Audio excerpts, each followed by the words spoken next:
Bismillahirrahmanirrahim. Assalamualaikum warahmatullahi wabarakatuh. Alhamdulillahirabbil alamin wassalatu wassalamu ala asrofil anbiya'i wal mursalin wa ala alihi wa sahbihi ajmain. Rabbi shrah li sadri wa yassir li amri wahlul 'uqdatam min lisani yafqahu qawli.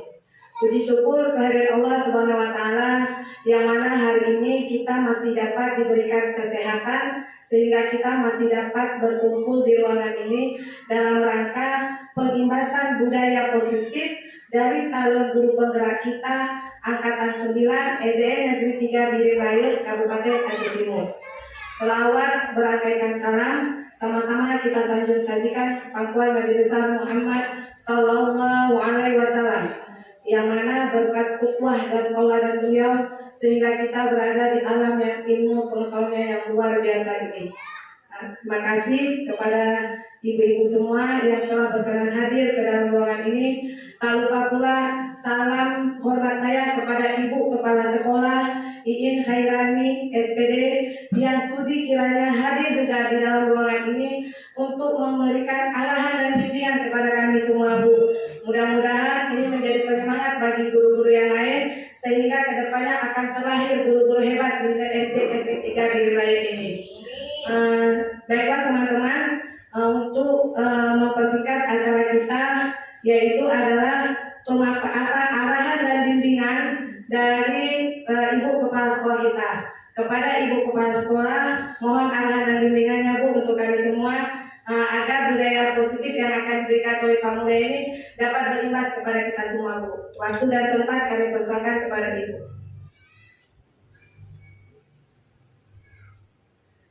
Terima kasih saya ucapkan.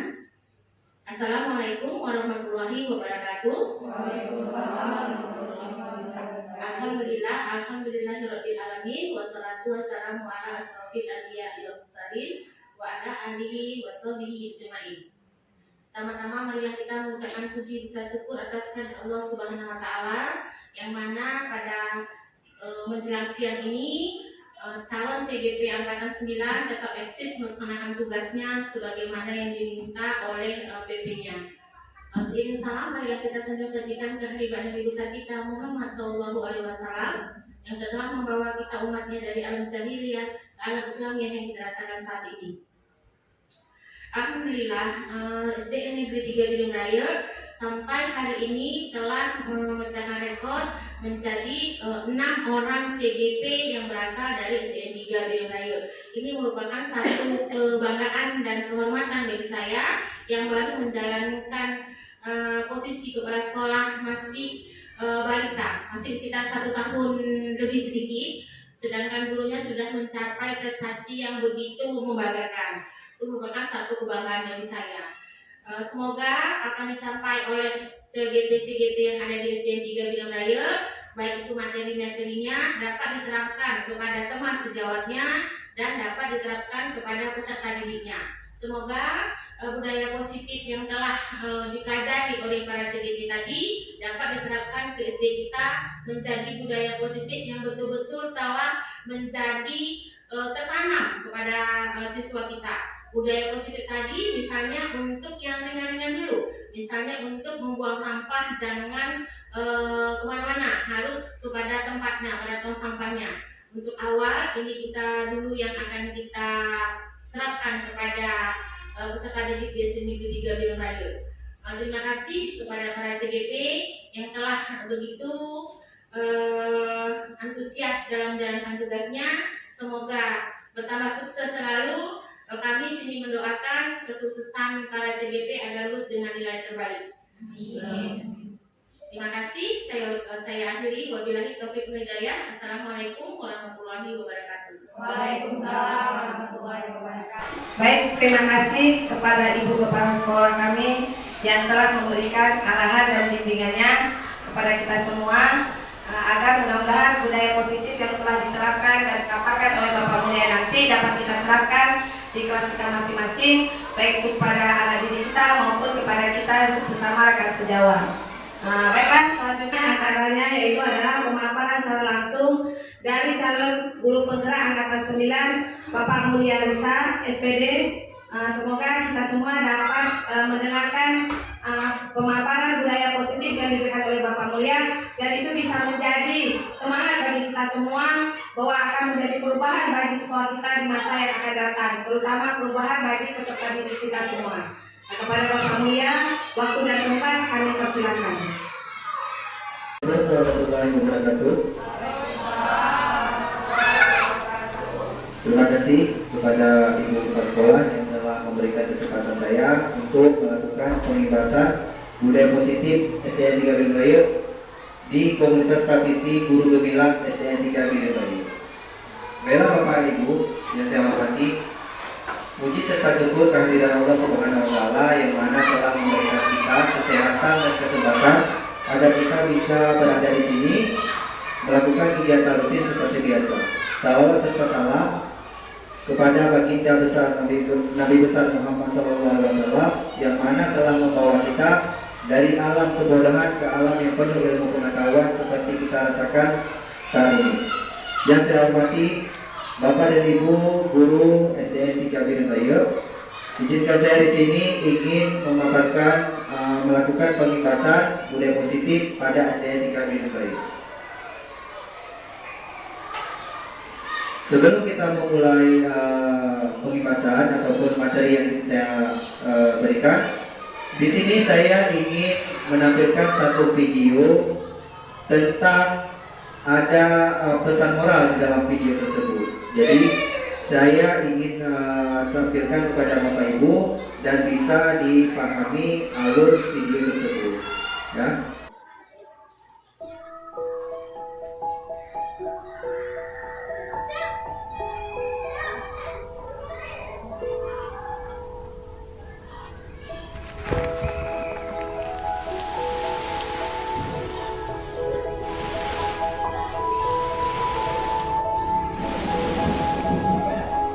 Ini ada sebuah pohon.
Baiklah Bapak Ibu, dari pesanan moral yang terkandung dalam video tersebut, siapa dari Bapak Ibu yang ingin mengungkapkan apa dari cerita dari video tersebut yang terkandung dalam kita sebagai seorang guru? Ayo silakan.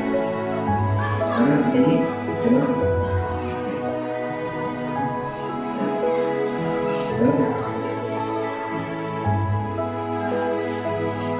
Kalau dari video yang kalian itu ya sama-sama saling membutuhkan kekuatan, tidak ada yang mau mengalah di antara mereka, sehingga bunga yang ditanam dengan susah payah, dengan yang hati-hati akhirnya mati gitu. Tapi ketika mereka sama-sama saling menjaga kepada masing-masing, saling bersinergi di antara keduanya, maka tempatnya itu pun menjadi indah dilihat. Iya, tepuk tangan dulu untuk ini. Bapak dan Ibu, guru-guru hebat yang ada di SD 3 Bayu. Tanaman tadi ibaratkan murid, sedangkan matahari dan air itu ibarat kita seorang guru. Di awal tumbuhnya murid di padang tandus, kita seorang guru pertama cuma memberikan dengan sentuhan rasa kasih sayang kita, tumbuhlah dari tumbuhan kecil menjadi agak besar, tumbuh sampai daun. Kemudian datanglah si air, itu ibaratnya teman sejawat kita. Dia padahal ada andil di dalam ada anak tersebut, dalam potensi anak tersebut, dan bisa untuk menciptakan siswa yang harapan kita semua. Tapi dengan seiring berjalan waktu, matahari dan air, ibaratkan kita seorang guru, kita tidak mau berkolaborasi dengan teman sejawat. Jadi kita merasa kita lah paling hebat, ya kan? Jadi pada akhirnya siapa yang korban? Anak murid. Jadi sebenarnya di sini sebagai guru yang begitu kita terjebak dalam perdebatan yang tadi menganggap kita yang paling hebat mengenai segala hal hingga tampak kita dari hal itu mempengaruhi murid. Terus lainnya, dan ketika kita menyadarinya, murid tersebut tidak ingin berurusan dengan kita sampai murid tersebut belajar mengatasinya sendiri. Ada kan di akhir video tadi? Terakhir dengan kita penuh penyesalan, akhirnya bunga itu mekar dengan sendirinya. Terus yang selanjutnya, seringkali kita berpikir bahwa cara kita lebih baik dan bersaing satu sama lain. Padahal kita sebenarnya bisa bekerja sama dan berkembang selama ini. Jadi kekompakan, kerjasama, kolaborasi yang sudah kita ciptakan pada SDN 3B kali ini, kita harapkan sama-sama kita untuk berkomitmen dan berkelanjutan untuk selama-lamanya. Karena tidak lain, apapun kegiatan yang kita lakukan selama ini itu memang harus berdampak pada murid. Ya. Next, kita lanjut ke dalam materi. Apakah makna budaya positif? Apa contoh penerapan positif yang telah kita terapkan? Di sini Budaya positif di sekolah yaitu nilai-nilai dan kebiasaan-kebiasaan di sekolah yang berpihak pada peserta didik agar mereka dapat berkembang menjadi pribadi yang kritis, penuh hormat dan bertanggung jawab. Jadi kita terus merangsang siswa agar mereka bisa bernalar kritis, bisa mempunyai karakter yang sesuai profil pelajar Pancasila. Inilah harapan-harapan pemerintah sekarang di dalam kurikulum Merdeka kita. Sebenarnya pada kurikulum-kurikulum yang lain yang pendahuluan sebelumnya K13 dan KTSP, karakter-karakter ataupun budaya positif seperti ini sudah pernah kita terapkan. Hanya saja di kurikulum Merdeka ini penerapannya lebih ditekankan lagi. Jadi segala sesuatu kegiatan guru atau aksi nyata yang langsung kita lakukan di sekolah harus berdampak positif kepada murid. Selanjutnya, perubahan paradigma. Filosofi pendidikan Ki Hajar Dewantara ini ada beberapa. Yang pertama, semua anak terlahir dengan bakatnya masing-masing. Jadi, menurut filosofi Ki Hajar Dewantara, kita ini ibarat petani. Petani menanam padi. Padi itu tidak akan menjadi jagung. Tapi bagaimana kita sebagai seorang petani? Kita merawat padi itu, memberi pupuk, habis itu merawat daripada hama-hama, menyiram. Inilah sekarang yang kita kembangkan kepada peserta didik. Siswa itu tidak akan bisa menjadi seperti keinginan kita. Siswa itu mempunyai hal dan kemampuannya masing-masing. Jadi seorang guru, kita melihat potensi dan bakat dari peserta didik tersebut. Tinggal kita arahkan saja. Kita boleh sikit-sikit seperti tadi petani, dikasih pupuk, dikasih air, dijaga hama-hama. Selanjutnya yang kedua, budi pekerti. Yang ketiga, tugas guru menuntut bakat tersebut agar anak tumbuh dengan selamat dan bahagia. Yang keempat, guru ibarat petani, anak ibarat biji jagung, kodrat alam dan kodrat zaman. Kenapa di sini dikatakan kodrat alam dan kodrat zaman? Ada yang tahu? Ayo, siapa yang tahu? Ada? Bu Didi, siapa? Kenapa dikatakan guru ibarat petani, anak ibarat jagung, kodrat alam dan kodrat zaman? Kodrat alam, kodrat yang sudah tertanam kepada dalam dirinya. Sedangkan kodrat zaman, siswa itu ibarat kita tahu misalnya petani di daerah Thailand. Mereka bisa memanen padi itu dalam 1 tahun 4 kali. Karena apa? Dipadukan dengan kecanggihan teknologi. Begitu juga dengan peserta didik. Dengan siswa yang memang mampu bernalar kritis dan memang dia ada bakat dalam dirinya, tinggal kita dari seorang guru memberikan dia pemahaman dengan IT agar dia memang menjadi siswa yang diharapkan pemerintah ke depan. Selanjutnya, berpihak pada anak. Kita seorang guru harus berpihak kepada peserta didik. Kenapa? Karena peserta didik inilah bibit yang akan menjadi potensi untuk masa depan. Kita sebagai guru hanya sebagai petani. Jadi kita cuma melihat potensi dari anak ini, membimbing seperti itu. Ya. Selanjutnya, perubahan paradigma. Untuk membangun budaya positif, sekolah perlu menyediakan lingkungan yang positif, aman, dan nyaman agar murid-murid mampu berpikir, bertindak, dan menciptakan dengan merdeka, mandiri, dan bertanggung jawab. Lazimnya, disiplin dikaitkan dengan kontrol. Dalam hal ini, kontrol guru dalam menghadapi murid. Perubahan paradigma teori kontrol, ilusi kontrol. Berikut ini paparan Dr. William Glasser dalam kontrol teori untuk meluruskan miskonsepsi tentang kontrol. Ilusi guru mengontrol murid. Ilusi bahwa kritik dan membuat orang merasa bersalah dapat menguatkan karakter. Ilusi bahwa semua penguatan positif, efektif, dan bermanfaat.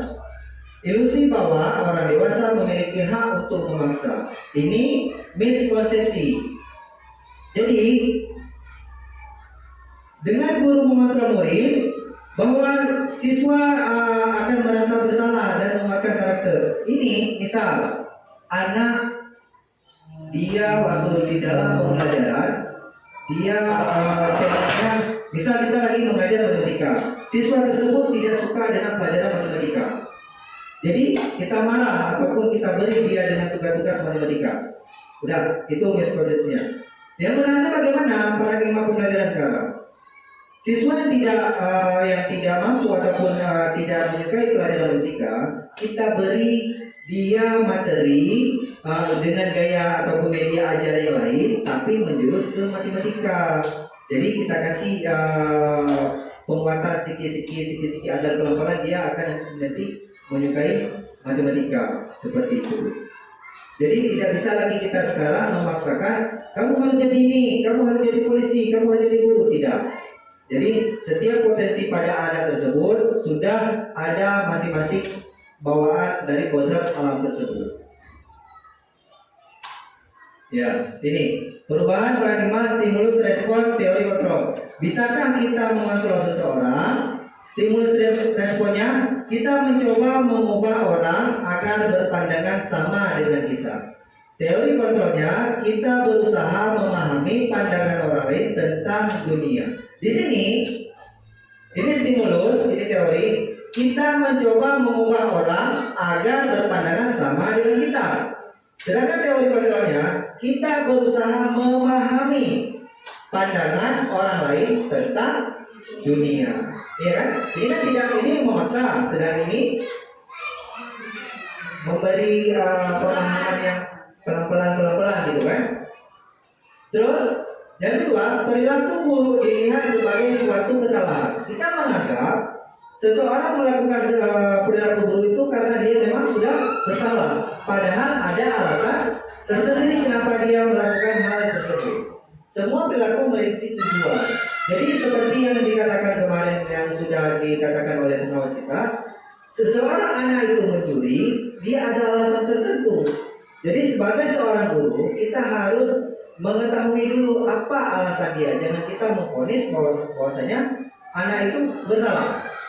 Nah, jadi walaupun perilaku dia ataupun tindakan dia itu salah, tapi kita harus mengetahui dulu kenapa dia melakukan hal mencuri tersebut. Terus yang ketiga, orang lain bisa mengontrol saya. Teori kontrolnya, hanya Anda yang bisa mengontrol diri Anda. Jadi diri kita sendiri yang bisa mengontrol. Terus yang keempat, pemaksaan pada saat rujukan gagal.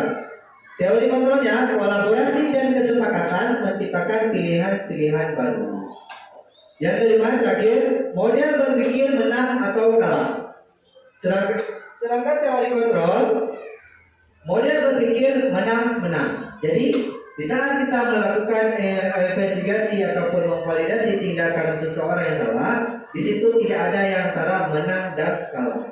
Jadi kita memposisikan diri kita dengan dia, kita sama-sama menang, dia juga menang. Jadi kita gali dulu apa alasan dia melakukan hal tersebut. Selanjutnya, apa makna disiplin? Nah, kata disiplin sering dikaitkan dengan tata tertib, teratur, dan kepatuhan pada peraturan.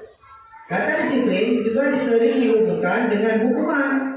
Padahal itu sungguh berbeda karena belajar dengan disiplin tidak harus dengan memberi hukuman. Justru itu adalah salah satu alternatif terakhir dan kalau perlu tidak digunakan sama sekali. Jadi kita sering melihat kejadian-kejadian di internet ataupun di koran, di media cetak. Di saat anak itu melakukan kesalahan, misal contoh di pembelajaran olahraga, siswa itu tidak membawa baju olahraga.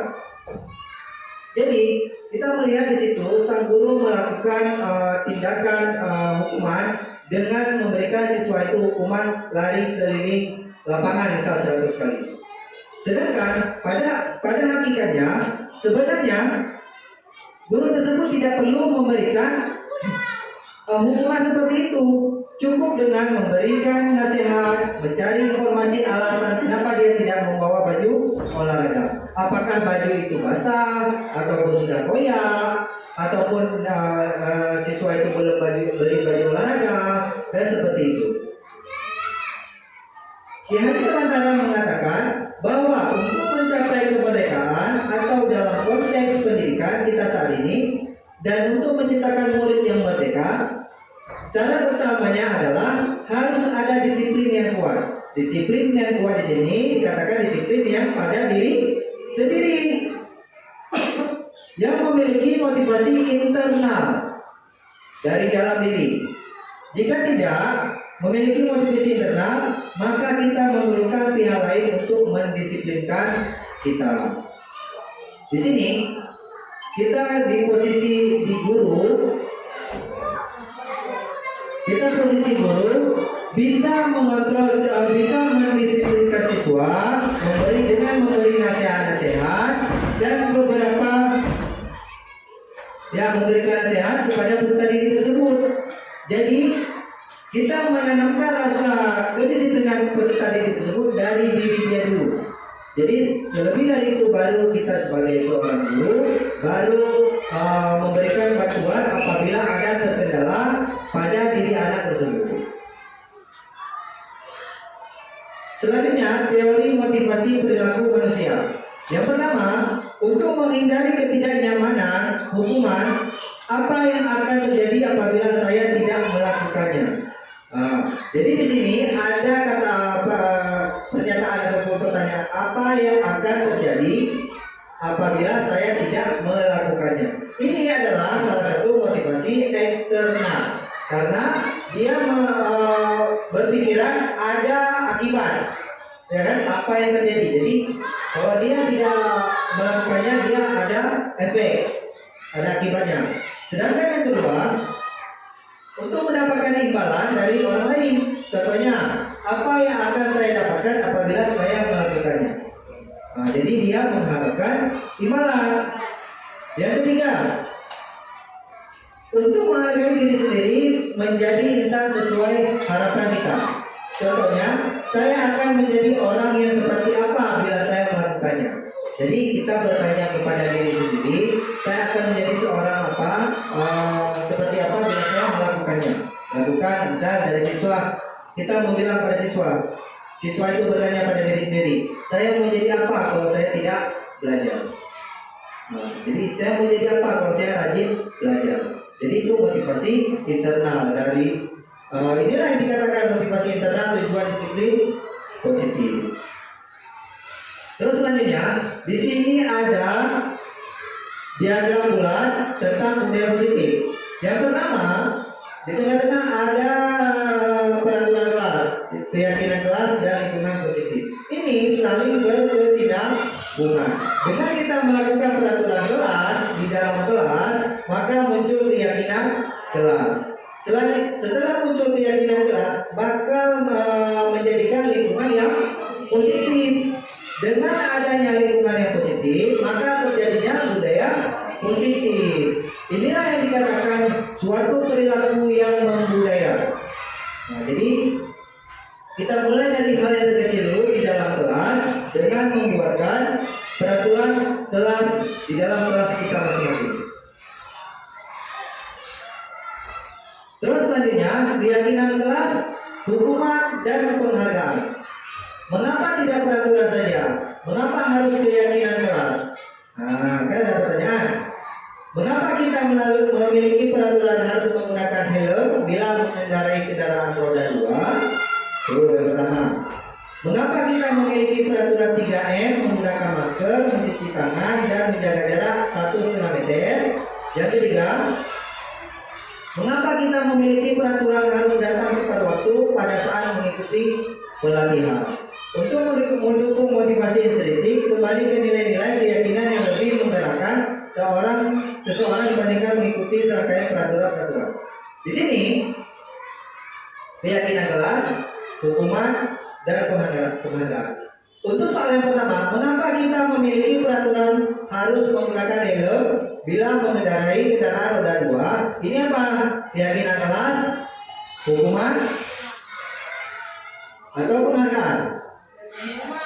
Hukuman ya? Hukuman. Yang kedua, mengapa kita memiliki peraturan 3M? Menggunakan masker, mencuci tangan, dan menjaga jarak 1,5 meter. Itu untuk biasanya untuk kesehatan kita. Berarti masuk ke dalam keyakinan. Yang ketiga, mengapa kita memiliki peraturan harus datang tepat waktu pada saat mengikuti pelatihan? Ini biasanya untuk disiplin. Itu termasuk ke dalam keyakinan kelas. Nah, penghargaan. Nah, oke. Nah, ini kita bahas satu persatu. Dan pertama ya, keyakinan kelas.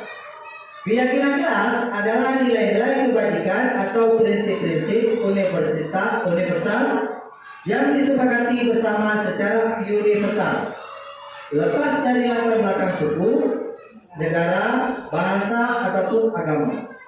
Di sini ada kutipan, menurut Gossen, suatu keyakinan kelas akan lebih termotivasi seseorang dari dalam instruksi. Seseorang akan lebih bersemangat untuk menjalankan keyakinannya daripada hanya sekedar mengikuti serangkaian peraturan. Jadi,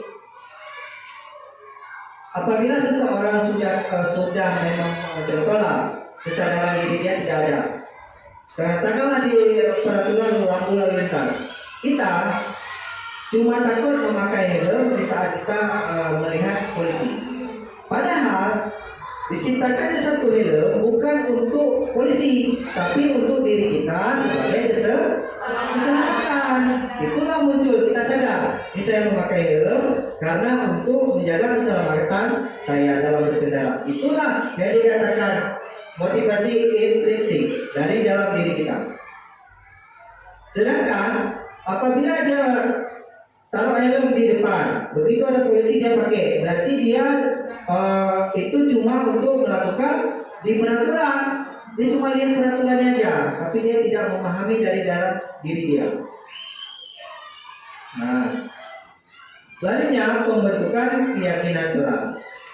Keyakinan kelas bersifat abstrak daripada peraturan. Yang lebih rinci dan konkret, keyakinan kelas berupa pernyataan-pernyataan yang universal. Pernyataan keyakinan kelas senantiasa dibuat dalam bentuk positif. Keyakinan kelas sebenarnya tidak terlalu banyak sehingga mudah diingat dan dipahami. Semua warga kelas sebaiknya ikut berkontribusi dalam membuat kegiatan lewat curah pendapat. Bersedia meninjau kembali keyakinan kelas dari waktu ke waktu. Jadi kita seorang guru di awal masuk tahun ajaran, kita menanyakan kepada peserta didik ataupun ruang kelas kita peraturan ataupun keyakinan apa yang dapat kita terapkan untuk satu tahun ajaran ke depan yang akan kita terapkan bersama. Di situ ada guru, ada siswa. Jadi kita menanyakan kepada peserta didik bagaimana keyakinan kelas kita. Yang pertama nanti ada kedisiplinan. Salah satunya contohnya misal datang tepat waktu. Yang kedua, piket harus datang 15 menit sebelum masuk. Itu sebagai rasa tanggung jawab. Selanjutnya, misal sebelum memulai pembelajaran kita harus membaca doa dipimpin oleh ketua kelas. Itu masuk ke dalam. Ayo, Pak. Ayo. Ready? Ready, Nah, nanti kita bahas ke depan lagi ya. Oke, kita next. Ini yang dikatakan peraturan. Nah, yang tadi saya katakan. Selalu kembalikan buku ke tempatnya. Ini peraturan. Keyakinan kelasnya tanggung jawab. Peraturannya dilarang mengganggu orang lain. Keyakinan kelasnya ataupun nilai kebajikan yang tujuh menghormati orang lain dan diri. Yang ketiga, hadir di sekolah 15 menit sebelum pembelajaran dimulai. Keyakinan kelasnya menghormati orang lain, komitmen pada tujuan. Ini sama-sama berkomitmen. Peraturan yang keempat, dilarang melakukan kekerasan. Keyakinan kelasnya keselamatan, menghormati orang lain, Terus dilarang menggunakan narkoba, ini lari ke nilai kebajikannya kesehatan. Bergantian atau menunggu giliran, di sini menghormati orang lain, kesabaran, gunakan masker yang tadi kesehatan dan keselamatan. Terus yang terakhir, jangan berlari di kelas atau koridor. Itu keselamatan dan keamanan. Oke. Nah, di sini ada salah satu contoh penerapan membuat keyakinan kelas. Di sini kebetulan punya PJOK saya, pelajaran PJOK yang saya terapkan di awal semester kemarin dengan bersama-sama dengan peserta didik. Di sini ada kesepakatan yang pertama masuk tepat waktu, yang kedua berpakaian training saat pelajaran PJOK, yang ketiga menghargai guru dan teman, yang keempat menjaga kebersihan diri, yang kelima tertib saat belajar, yang keenam mengerjakan tugas dengan baik dan tanggung jawab, yang tujuh berbicara yang baik dan sopan. Terus itu udah kesepakatan bersama. Selanjutnya ada konsekuensinya. Apabila di sini kesepakatannya masuk tepat waktu, di sini kebetulan mereka mengusulkan konsekuensi agar terciptanya keyakinan kelas dan penerapan nilai-nilai kebajikan ke dalam kelas tersebut. Di sini konsekuensinya yang pertama, jika terlambat menunggu di depan pintu sampai selesai berdoa. Yang kedua, jika tidak berseragam sesuai aturan akan ditegur. Kenapa nggak di sini akan dihukum? Karena ini hukuman tidak akan membangkitkan nilai rasa dari diri kan. Kalau dari hukuman kan, yang ada tidak menyelesaikan masalah, anak nanti bakal dendam. Dari semula dia mungkin kita rangkul mau dari diri, gara-gara kita kasih hukuman, anak jadi dendam pada diri kita, ya kan? Terus yang ketiga, jika tidak sopan kepada guru dan teman akan ditegur dan mendapatkan poin peringatan. Cuma dikasih poin peringatan. Terus yang kelima, jika tidak tertib akan ditegur dan mendapatkan pembinaan. Terus yang keenam, jika tidak mengerjakan tugas tidak mendapatkan bintang. Jadi di sini semua hal-hal positif kita sama-sama diskusikan dengan peserta didik kita. Jadi mereka peraturan kepada mereka juga, peraturan kepada kita seorang guru. Ini kebetulan baru keyakinan kelasnya ada unsur dari muridnya dia, dari gurunya belum ada.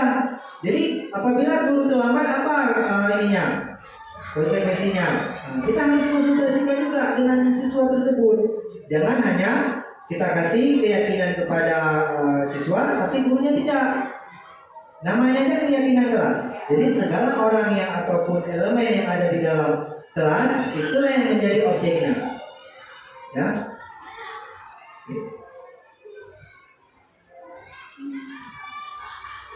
Oke, selanjutnya, ini contoh penerapan membuat keyakinan kelas. Bapak dan Ibu boleh memberikan instrumen ataupun seperti lembar lembar lah dengan beberapa soal. Di situ dia boleh menuliskan apa keyakinan kelasnya. Jadi nanti disepakati bersama. Jadi selanjutnya boleh juga bertanya dengan mereka menulis di dalam notes ini bisa juga. Jadi dalam membuat keyakinan kelas kita sepakati bersama.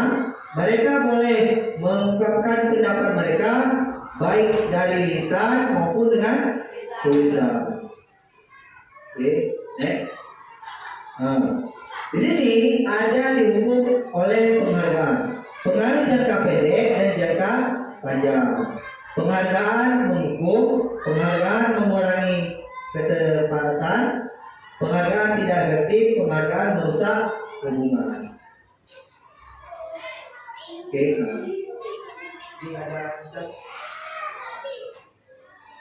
Oke, di sini ada tindakan guru dan ada hukuman atau konsekuensi.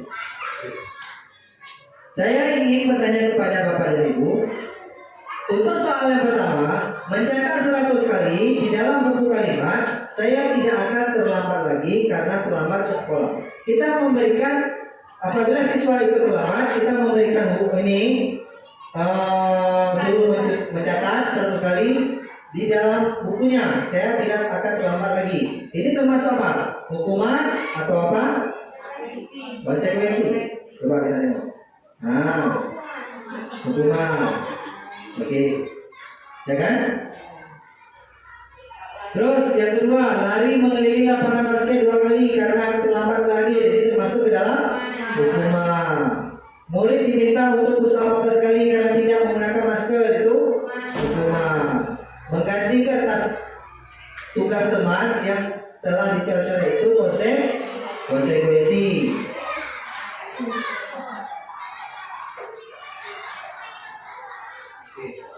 Disuruh untuk mengenakan sepatu seharian di sekolah karena tidak mengenakan sepatu hitam, itu hukuman. Lari mengelilingi lapangan basket 2 kali karena terlambat 10 menit untuk belajar PJOK, itu konsekuensi. Jadi di sini Bapak Ibu, dari tindakan guru, di sini kita dapat melihat perbedaannya. Memang beda-beda tipis ya, beda-beda tipis antara ya, karena beda-beda tipis antara hukuman dan konsekuensi kan. Tapi di sini kita sebagai seorang guru harus bisa memilah. Kalau bisa hukuman ini ditiadakan kalau bisa. Jadi berikan kepada peserta didik itu keyakinan kelas dan konsekuensinya. Jadi konsekuensi jangan berupa fisik, tapi konsekuensi yang mendidik kepada diri dia sendiri. Jadi terapkan konsekuensi itu agar dia muncul rasa tanggung jawab pada diri dia, muncul harapan-harapan kita, budaya positif kita dari diri dia tanpa ada unsur paksaan. Oke, nah ini perbedaan hukuman dan konsekuensi. Hukuman sesuatu yang menyakitkan harus terjadi, sedangkan konsekuensi sesuatu harus terjadi. Ya, ada bedanya ya. Menyakitkan, hukuman membuat anak sakit fisik ataupun hati untuk jangka waktu lama.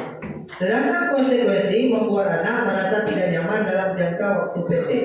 Jadi apabila kita memberikan contoh hukuman, lari keliling lapangan 100 kali, dah dia kan hukuman fisik. Dia habis dia capek badannya, dia pasti muncul rasa dendam dari dia. Sedangkan dengan membuat anak dia nyaman, misal dia tidak memakai baju olahraga, kita beri pemahaman kepada dia, kenapa anak tidak pakai baju olahraga, nanti sayang baju putih kamu nanti kotor, sayang orang tua kamu nanti nyucinya capek, habis sabun banyak, habis itu kamu nanti nggak bisa datang ke sekolah besok karena hari ini baju kamu cuci. Jadi kita buat dia merasa bersalah dengan tindakan dia tidak pakai baju olahraga itu, bisa olahraga. Jadi inilah dikatakan konsekuensi. Terus selanjutnya, anak membenci kedisiplinan. Sedangkan kalau kita memberikan konsekuensi, anak menghargai disiplin. Terus kalau hukuman, ada paksaan, terpaksa harus dilakukan. Tapi kalau konsekuensi, stimulus tanggapan. Berarti apabila dia melakukan kesalahan melanggar keyakinan kelas, dia langsung melakukan konsekuensi. Terus mendorong anak menyakiti diri sendiri. Ya, kalau konsekuensi mendorong anak agar mudah menyesuaikan diri. Terus selanjutnya hukuman, konsep diri yang buruk. Sedangkan konsekuensi, konsep diri yang baik. Terus anak belajar untuk menyembunyikan kesalahan. Sedangkan konsekuensi, anak belajar untuk mematuhi peraturan. Terus yang terakhir, kalau hukuman, marah, rasa bersalah, dipermalukan, merasakan tak dihargai. Sedangkan konsekuensi, kehilangan hak, dibuat tidak nyaman, diasingkan untuk sementara. Kenapa tidak selamanya? Kalau selamanya itu termasuk dalam hukuman. Oke. Di sini ada kebutuhan dasar manusia. Manusia selalu tidak terlepas dengan kebutuhan dasar. Yang pertama, cinta kasih ataupun diterima. kita merasa apabila kita tidak diterima di dalam ruang lingkup lingkungan kita merasa risih, merasa tidak nyaman. Makanya setiap manusia itu merasakan mempunyai kebutuhan dasar dia. Terus yang kedua, penguasaan. Bisa menguasai keadaan, bisa menguasai diri. Terus yang ketiga, kesenangan. Di saat kita kita seorang guru beranggapan kurikulum mereka misal banyak kali lah yang harus saya buat medianya. Tapi kalau kita merasa senang membuat media ajar, kita terapkan kepada peserta didik, terus siswa merasa antusias mengikuti pembelajaran kita merasa senang. Tapi kita tidak akan merasa terbebani membuat media ajar itu. Malah dari pertama kita merasa capek buat media ajar, begitu kita ajar, anak senang mengajar dengan kita kan. Salah-salah besok kita buat lagi satu lagi. Kita tes lagi kepada peserta didik. Senang kita. Terus selanjutnya kebebasan. Bebas dalam berpendapat. Apabila di ruang lingkup kita tidak diberi kebebasan, misal coba Ainun, kamu harus seperti ini, kamu harus jadi pusaka, kamu tidak boleh ini. Kita kan merasa tidak nyaman. Nah, begitu juga dengan peserta didik, berikan mereka kebebasan. Setiap akhir pembelajaran ibu menanyakan kepada peserta didik, bagaimana nak pembelajaran yang ibu berikan, metode yang ibu berikan bagaimana nak. Kasih kebebasan kepada peserta didik untuk membilang, Pak, kalau bisa besok jangan main ini lagi, kita main yang model lain. Kita harus bisa mengevaluasi pembelajaran kita kepada anak tersebut. Kalau saya biasanya kebetulan di kelas 4 sering itu ada anaknya aktif. Saya nggak datang hari Sabtu karena ada kegiatan rapat. Ditanya, Pak, Bapak kemarin kok nggak datang? Bapak ini harus datang ya Sabtu ini. Karena anak ini sudah merasa nyaman dengan kita, sudah merasa senang dengan pembelajaran yang kita berikan. Dan saya setiap akhir pembelajaran, apabila saya setelah memberikan materi, saya nanyakan kepada anak, bagaimana nak besok pembelajaran yang Bapak kasih permainan hari ini? Bisa Pak, ini gak enak Pak, senang kami. Besok tapi Pak nanti kita buat lain Pak ya, lebih seru lagi Pak. Jangan nanti kayak kelas lain saya gitu. Mereka ingin memiliki rasa penguasaan. Mereka ingin menciptakan atau meminta kepada saya untuk membuat ruang kelasnya berbeda dengan kelas yang lain. Nah, ini karakteristik anak kita. Jadi untuk keempat ini, inilah kebutuhan dasar kita. Jadi di saat manusia sudah mempunyai keempat ini, dia bakal merasa nyaman, bakal merasa senang, bakal merasa hidup dia itu sudah berarti. Ya. Di sini ada contoh satu kasus. Ibu Ani, guru kelas 5 di SD Tunas Muda, sedang bingung menghadapi ulah salah satu murid di kelasnya. Beberapa anak telah datang dan mengeluhkan Agus yang seringkali tidak mau mengerjakan tugas kelompok mereka. Jika Anda menghadapi situasi seperti ini, apa yang akan Anda lakukan? Menurut Anda, kira-kira apa alasan Agus melakukan itu? Nah, di sini dari pertanyaan ini ataupun satu kasus ini, ada nggak dari Bapak Ibu yang tahu ini? Kasus apa yang terjadi di ruang kelas Ibu Ani ini? Ayo. Hah? Ya, di sini kasusnya guru kelas 5 kelas muda sedang bingung, Ibu Ani bingung ya, menghadapi ulah salah satu murid. Ulah ini siapa? Agus, yang seringkali tidak mau mengerjakan tugas kelompok mereka. Jika Anda menghadapi situasi seperti ini, apa yang akan Anda lakukan? Tanya dulu kepada tanya dulu. Oke, boleh. Yang pertama kita panggil dulu Agus ya Bang ya. Terus tanyakan kenapa tidak membuat kerjaan tugas. Ya. Kita tanyakan, besok kan mungkin dia ada keluh kesah atau apa gitu. Kita dengarkan apa pendapat dia, bisa kita carikan apa sih solusi yang terbaik untuk solusi ini. Iya, benar. Tepuk tangan dulu untuk Bu Didi. Oke. Di sini kita memanggil dulu Bu Agus. Ini salah satu penguasaan kita kepada kebutuhan dasar manusia. Jadi kita bisa menguasai dulu si Agus, bagaimana, kenapa, dan apa alasan dia tidak mengerjakan tugas kelompok. Itu ya, itu termasuk ke dalam satu penguasaan. Oke. Terus selanjutnya, apa saja diseminasi budaya positif lainnya yang pernah kita lakukan di SDN 3 Birwari? Nah, yang pertama, budaya positif membuat keyakinan kelas, kesepakatan kelas. Saya rasa Bapak Ibu mungkin semua sudah rata, kita sudah menyeluruh ya, kita buat keyakinan kelas ya. Oke. Terus budaya positif saling berbagi dengan cara melakukan kolaborasi belajar antar siswa dengan kelas lainnya. Ini ada yang kita lakukan. Ya, kolaborasi antara A dan B itu.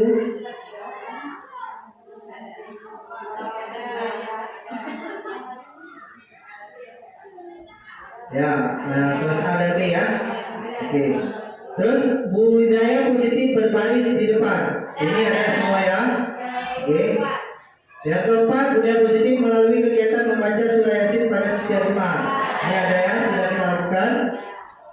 Terus yang terakhir, budaya positif gotong royong kebersihan sekolah. Nah, ini udah sering ya, setiap hari Sabtu kita habis senam ya. Oke. Nah, ya. Terus kita masuk ya, 5 posisi kontrol. Di sini ada motivasi, identitas gagal, identitas berhasil. Nah, ini kontrol dari luar, ini kontrol dari diri. Oke.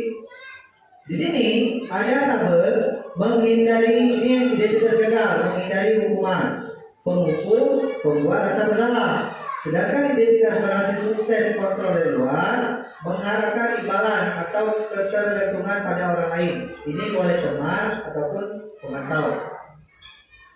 Sedangkan identitas berhasil kontrol diri, menghargai diri sendiri. Ini sebagai manajer. Di sini motivasinya guru berbuat. Ya, ingat kata kuncinya guru berbuat.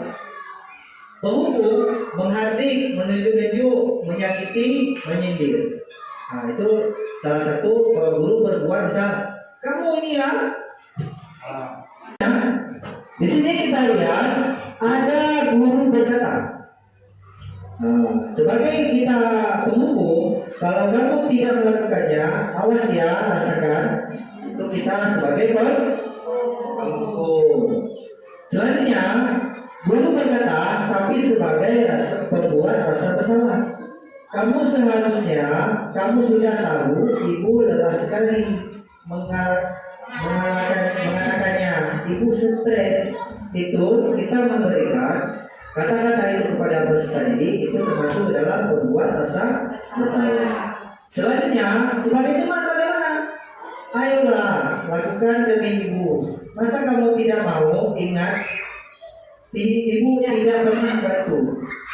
Ya, ayolah lakukan demi ibu. Masa kamu tidak mau? Ingat, tidak pernah ibu bantu. Ya, itu sebagai teman. Sebagai pemantau bagaimana? Menyesuaikan diri bila di apa peraturannya. Ini sebagai pemantau. Kita menanyakan kembali kepada peserta didik apa peraturannya. Nah, itu salah satu sebagai pemantau. Sedangkan sebagai manajer, kita menanyakan kepada siswa apa yang kita yakini. Kembali lagi kepada keyakinan kelas yang dari diri dia sendiri. Apa yang bisa kau kerjakan untuk memperbaiki masalah ini? Kita menanyakan kepada peserta didik apa yang dia yakini dari kesepakatan kelas. Terus apa yang bisa dia kerjakan untuk memperbaiki masalah ini? Kita timbul masalah dari peserta didik, muncul solusi juga dari peserta didik. Nah, selanjutnya kaitan hasil. Sebagai penghukum memberontak, menyalahkan orang lain, berbohong. Jadi itu sebagai penghukum. Bisa-bisa siswa itu berbohong dia, misal melakukan kejahatan. Begitu kita kasih hukuman kepada dia berbohong. Si Polan Pak, si Polan Bu yang menyuruh saya. Padahal semua perlakuan itu dilakukan mungkin ada atas inisiatif sendiri. Terus pembuat rasa bersalah, bagaimana? Menyembunyikan ataupun menyangkal berbohong, sama seperti tadi. Sedangkan sebagai teman, ini ketergantungan.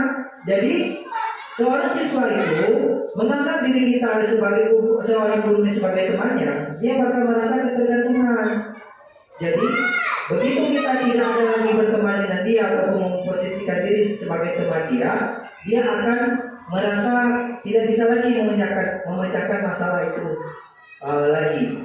Jadi sedangkan sebagai pemantau, siswa tersebut akan menyesuaikan diri bila diawasi.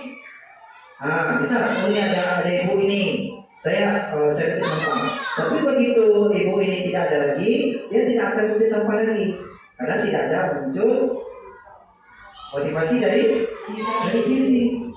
Sedangkan untuk manajer ini memuatkan pribadi. Tanpa pun kita dia melihat kita, tanpa pun kita menyuruh dia akan sadar akan mengutip sampah. Begitu juga dengan keyakinan kelas.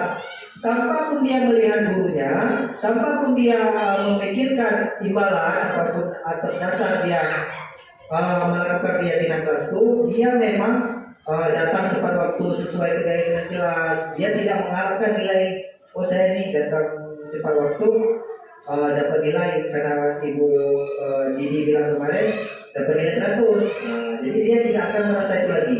Dia menyadari bahwasanya keyakinan kelas yang sudah dibentuk itu atas memang untuk menguatkan pribadi dia. Selanjutnya kaitan dengan dunia berkualitas. Sedangkan sebagai penghukum, murid meletakkan guru di luar dunia berkualitas. Sedangkan sebagai pembuat rasa bersalah, murid meletakkan guru di dalam dunia berkualitas. Ini berbalik-balik ya. Yang ini di luar, yang ini di dalam. Sedangkan sebagai teman, murid meletakkan guru di sebagai orang yang sangat penting di dunia berkualitas. Jadi dia merasakan guru ini sangat penting baginya. Kalau nggak ada guru ini, dia tidak akan bisa menyelesaikan masalah itu.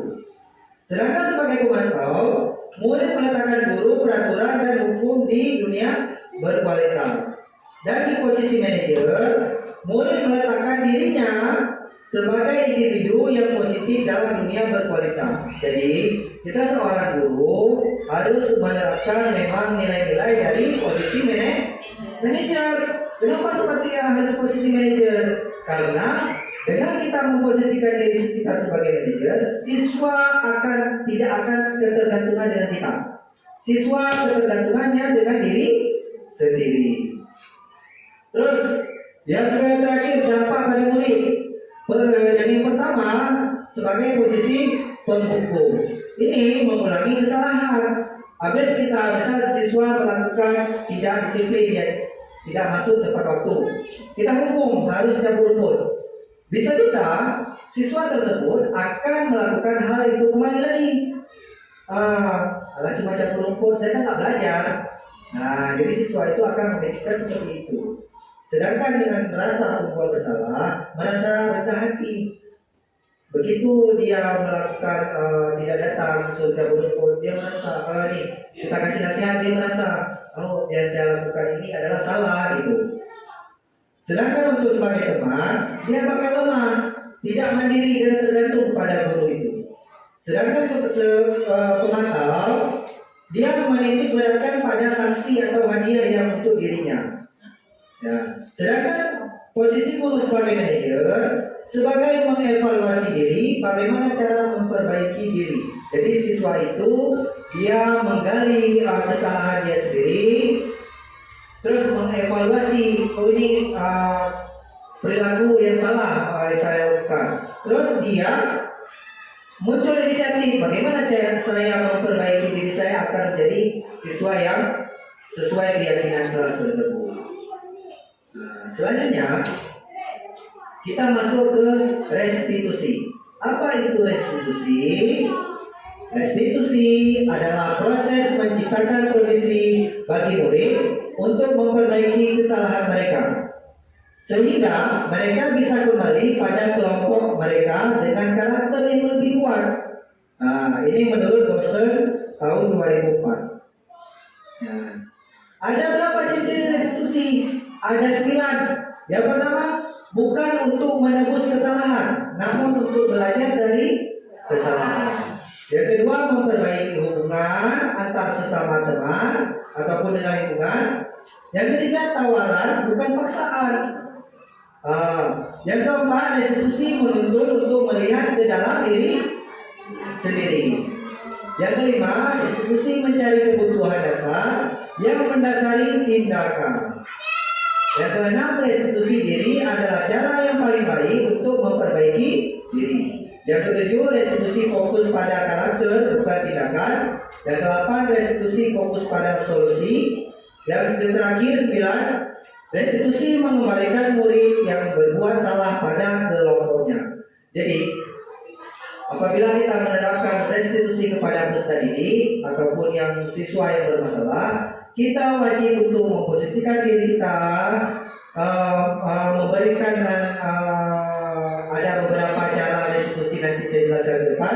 Jadi murid yang semulanya dia merasa bersalah dan minder dengan teman-teman sejawatnya, jadi kita bisa memberikan lagi motivasi kepada peserta didik tersebut agar dia bisa kembali lagi kepada kelompoknya dengan memperbaiki diri dia ke lebih baik. Ini dia. Nah, ini dia segitiga restitusi. Apa tahapan segitiga restitusi? Yang pertama, ada yang tahu? Ayo. Menanyakan keyakinan. Iya benar, Bu Sri menanyakan ya. Benar. Yang kedua, menstabilkan identitas. Yang ketiga, validasi tindakan yang salah.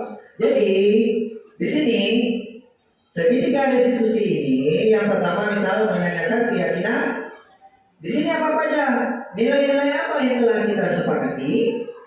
Yang kedua, kamu ingin menjadi orang seperti apa? Sedangkan untuk menstabilkan identitas, setiap orang pasti pernah melakukan kesalahan. Terus kamu bukan satu-satunya yang pernah melakukan ini. Selanjutnya, validasi tindakan yang salah. Kamu tentu punya alasan mengapa melakukan ini. Adakah cara untuk efektif, untuk lebih mendapatkan apa yang kamu butuhkan? Nah, ini. Di sini saya telah melakukan penerapan segitiga restitusi. Kebetulan kemarin ada 2 kasus. Yang pertama, siswa yang hadir tidak tepat waktu, dan yang kedua ada siswa yang jarang masuk sekolah. Jadi saya memanggil kedua peserta tersebut dengan waktu yang berbeda. Saya tanyakan alasannya apa, kenapa kamu melakukan ini, alasannya kenapa. Jadi situ saya menggali kenapa dia melakukan itu. Rupanya dia malam nonton TV sampai larut malam. Habis itu dia main game. Jadi sedangkan dari orang tuanya tidak ada untuk menegur ataupun menasihatinya di rumah. Jadi di situ saya beri dia pemahaman tentang keyakinan kelas kesepakatan yang sudah dibuat. Terus selanjutnya saya juga memberikan solusi kepada dia tentang keyakinan-keyakinan telah dibuat untuk memperbaiki diri dia menjadi sesuai harapan bersama. Karena di saat kita membuat keyakinan kelas itu, kita sudah sepakati kita ingin menjadi apa ke depan. Nah, seperti itu. Mungkin Bapak Ibu juga sudah pernah melakukan praktek segitiga restitusi ini di dalam kelasnya. Mungkin salah satu dari Bapak Ibu ingin berbagi pengalaman. Boleh, silakan, ada yang mau? Oh ya, silakan Bu Yuni. Bisa berdiri Bu? Oke. Nah, bisa berdiri Bu.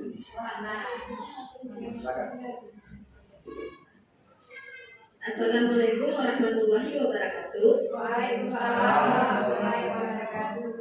Alhamdulillah, karena saya merupakan dari calon guru penggerak juga pada angkatan 8. Alhamdulillah saya sudah menerapkan segitiga restitusi di kelas saya.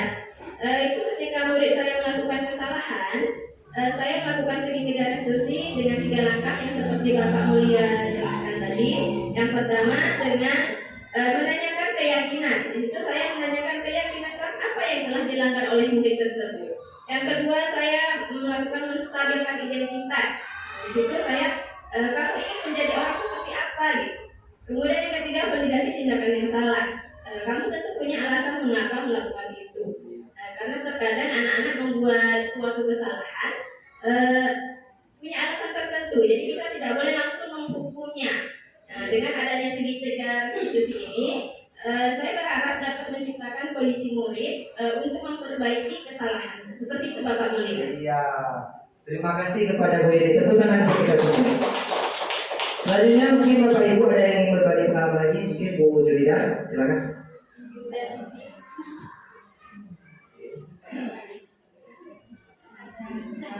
Terima kasih Pak Mulia atas waktunya kepada saya. Baik Ibu, saya juga pernah melakukan segitiga restitusi ini. Memang kalau belum kita lakukan mungkin kita bingung gitu. Itu udah sehari kita lakukan, cuma namanya kita belum paham. Inilah yang namanya ternyata segitiga restitusi. Jadi memang jadi semangat juga ini Pak Mulia kepada guru-guru kita yang lainnya bahwa pendidikan guru penggerak ini luar biasa ilmunya. Tanpa kita sadari kita sudah melakukannya, cuma kita belum tahu apa sih namanya. Nah, mungkin guru-guru yang lain juga sudah pernah melakukannya. Saya yakin dan percaya itu sudah pernah dilakukannya. Cuma yang tadi saya bilang bahwa namanya aja yang belum tahu gitu ya. Nah, saya itu pernah buat segitiga restitusi itu pada siswa saya. Kebetulan siswa itu pinter. Nah, pada saat itu dia nyontek. Tapi kan kalau kita kamu nyontek ya, malu kan? Kita aja selaku guru digituin aja, terlambat misalnya. Ada namanya manusia ya Bu ya. Saya juga pernah manusia. Ada terlambat. Tiba-tiba kalau saya terlambat, malu nggak? Malu. Nah, itulah tugas kita, mengembalikan dia kepada kelompoknya dengan cara kita panggil. Nah, 4 mata kita panggil, kita tegur. Nah, tadi malam mana kita tanya. Nah, kamu tahu nggak? Kita udah punya keyakinan kelas kan? Nah, itu kan seperti kita lakukan kan? Ya. Kira-kira coba apa keyakinan kelasnya yang tadi udah kamu langgar. Nah, ibadah itu. Tapi kita tidak menunjukkan muka kita seperti orang marah. Nah, seperti dia sendiri yang menemukan masalah itu. Oh, dia tahu bahwa dia tadi menyontek. Nah, gitu. Apa kok kamu menyontek? Nah, mungkin seperti itu Pak ya. Jadi akhirnya dia sadar, ya Bu, ini akan menjadi pelajaran untuk saya dan saya akan belajar sesungguhnya bahwa menyontek itu memang tidak baik Bu, maafkan saya. Akhirnya dia yang nah, Ibu juga gak marah. Kita yakinkan Ibu juga pernah melakukan kesalahan itu. Bukan kamu, Ibu juga pernah. Namanya kita manusia, kita pernah melakukan kesalahan itu. Nah, seperti itu ya Bu ya. Nah, mungkin itu aja Pak Mulia yang dapat ya. Terima kasih. Assalamualaikum warahmatullahi wabarakatuh. Ibu ini ya pengalaman Bapak Ibu ya, sungguh menarik dan jadi pembelajaran bagi kita semua ya Ibu ya. Selanjutnya Bapak Ibu, saya di sini ingin meminta Bapak Ibu menuliskan di dalam sticky note ini. Nah, di sini Bapak Ibu, apa tanggapan Bapak Ibu setelah mendengar paparan dari saya tentang budaya positif dan apakah yang sudah pernah menerapkan? Berarti 1 orang 3 ya. Yang pertama, bagaimana tanggapan Bapak Ibu setelah mendengar paparan dari saya tentang budaya positif? Terus yang kedua, apakah Bapak Ibu pernah melakukan segitiga diskusi ataupun keyakinan kelas di kelasnya masing-masing? Terus yang ketiga, hal apa yang kita dapat hari ini sebagai evaluasi kita bersama? Ya, baik Bapak Ibu, saya persilakan untuk menulis dan nanti boleh ditempel di ini ya, kertas pena ya. Oke, silakan. Satu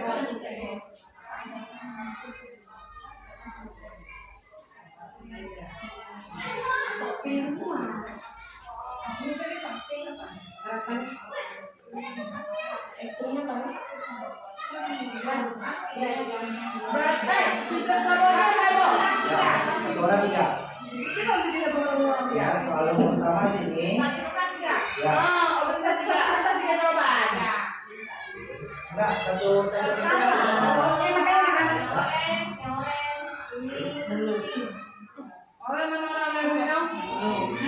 Di sini, ini tanggapan tadi setelah mendengar pemaparan. Di sini ada nggak Bapak Ibu mau praktekkan tadi keyakinan rasa masing integrasi? Yang ketiga, apa refleksi bagi kita untuk kedepannya? Ya.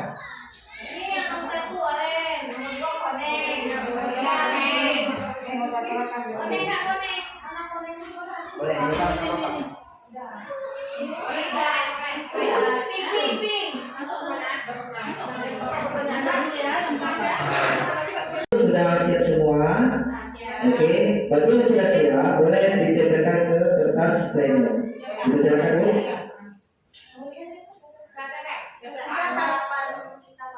Soal yang pertama, kedua, dan ketiga. Kedua.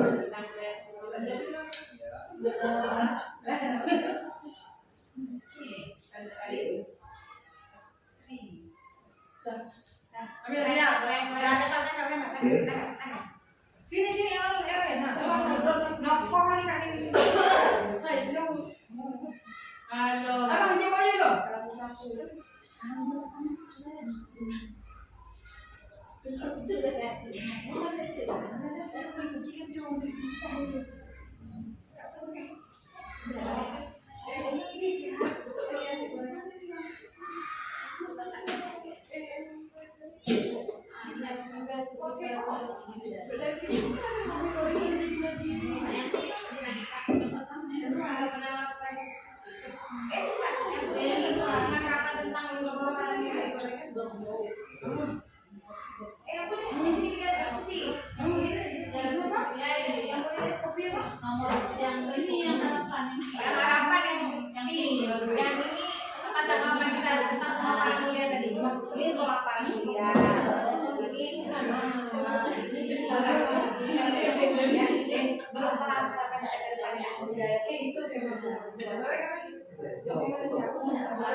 Oke, terima kasih kepada Bapak dan Ibu.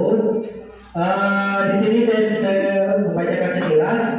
Yang pertama, sangat menarik dan menjadi inspirasi bagi saya untuk selalu membudayakan positif ini. Yang kedua, pernah contohnya memanggil anak yang terlambat datang dan ditanya kenapa kamu terlambat. Yang ketiga, harapan saya semoga budaya positif sudah ada terus dilanjutkan sehingga berdampak baik untuk peserta didik kita di Bapak Ibu.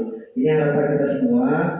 Baiklah Bapak Ibu, mungkin sampai di sini pemaparan materi dari saya. Mohon maaf kalau ada kata-kata yang salah, karena ini kesempurnaan hanya milik Allah Subhanahu Wa Taala. Selanjutnya saya kembalikan ke moderator.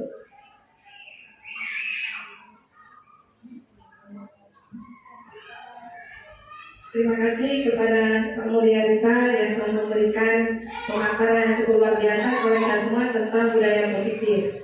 Dan ini semoga menjadi harapan kita semua bahwa budaya positif itu tidak hanya hari ini atau yang kemarin, tapi akan kita lanjutkan untuk esok dan kedepannya lagi semuanya akan berimbas kepada peserta didik kita. Semoga insya Allah peserta didik kita juga akan mendapatkan manfaat yang besar dari budaya positif tersebut. Nah, Ibu-ibu terima kasih atas waktunya, kehadirannya. Semoga apa yang sudah kita lakukan hari ini, pembelajaran yang hari ini kita lakukan mendapatkan rahmat dari Allah Subhanahu Wa Taala, sehingga kita semua juga mendapatkan dampak yang luar biasa bagi kita. Sebelumnya saya akhiri, jika ada yang salah dari